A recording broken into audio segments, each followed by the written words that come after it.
Mais uma vez aqui estamos nós para estudar esta lição que tem como título Restauração de todas as coisas.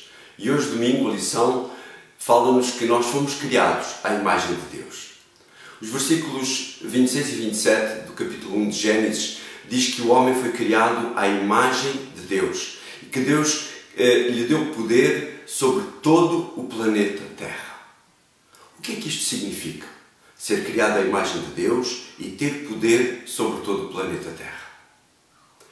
No meu entender, significa que quando Deus criou o homem, quando Deus criou o planeta Terra e criou tudo aquilo que existia, as plantas, os mares, o céu, os animais que viviam sobre a terra, as aves que voavam no céu, os peixes e os mamíferos que existiam no mar, os répteis, tudo isto estava sob o poder do homem. O homem, por assim dizer, era como que um vice-rei do universo. Era o representante de Deus aqui nesta terra. Era aquele que dominava sobre esta terra. Por assim dizer, vamos lhe chamar, trazendo isto a uma imagem mais humana, era o rei desta terra. Deus, o rei do universo, o homem criado à semelhança de Deus, o rei desta terra. Mas o texto bíblico diz que o homem foi criado à imagem e semelhança de Deus. Para além destes atributos que eu já referi, o que é que significava ser criado à imagem e semelhança de Deus? O homem, quando saiu das mãos de Deus, Adão e Eva, quando saíram das mãos de Deus, saíram com a mesma aparência física que Deus tinha. Saíram não só com a aparência física, mas também com a aparência intelectual e a aparência espiritual que Deus tinha. O homem amava da mesma maneira que Deus amava. No momento em que todos os animais passaram perante ele para que o homem desse o nome, como que o homem estava a recriar, entre aspas, logicamente, esses mesmos animais.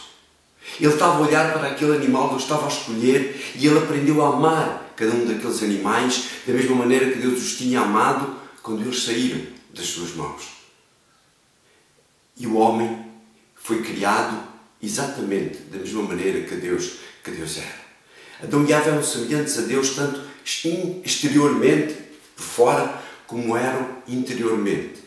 Ou, como se diz muitas vezes, no seu coração.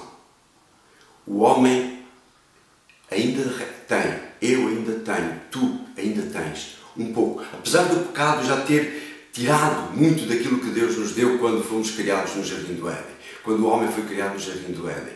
Nós hoje ainda temos alguns resquícios dessa semelhança de Deus. Se isso não existisse, provavelmente o mundo seria muito pior do que o que é. Tudo à nossa volta seria muito pior do que é ainda, do que é neste momento. Apesar de toda a degradação, eu e tu podemos fazer a diferença levando esta imagem e semelhança de Deus àqueles que estão ao nosso redor. Façamos um pouquinho essa diferença. Sejamos os olhos, as mãos e o coração de Deus aqui nesta terra, junto daqueles que estão ao nosso redor. Um abraço e amanhã encontramos-nos aqui outra vez.